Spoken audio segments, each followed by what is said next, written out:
হে দর্শক, আসসালামু আলাইকুম। কেমন আছেন সবাই? আশা করছি সবাই খুব ভালো আছেন।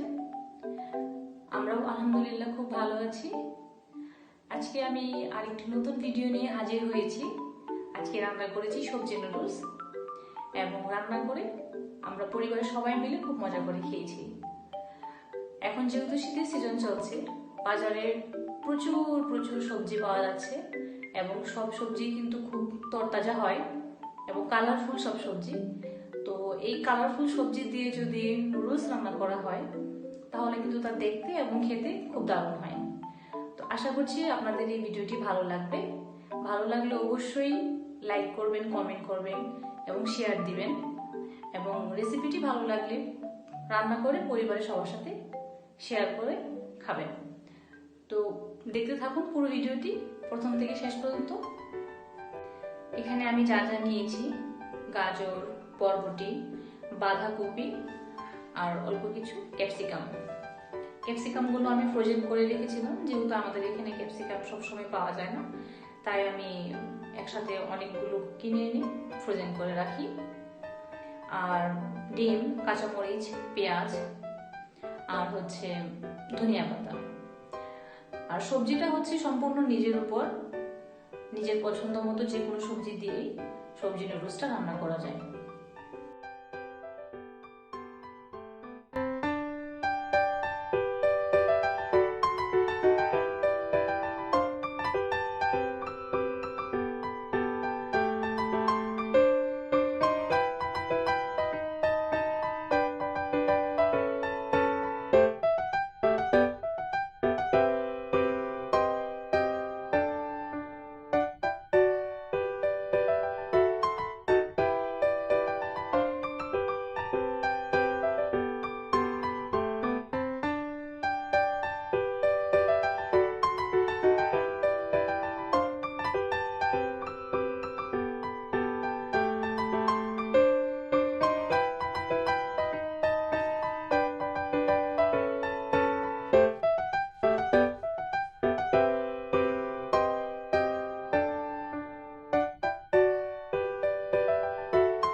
আমি দিয়েছি একটুখানি টমেটো সস আর দিয়েছি একটুখানি চিলি সস।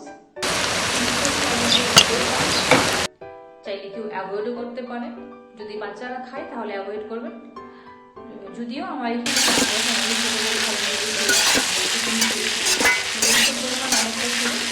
একটুখানি চিলি সস দিয়েছি শুধু স্বাদের পরিবর্তনের জন্য।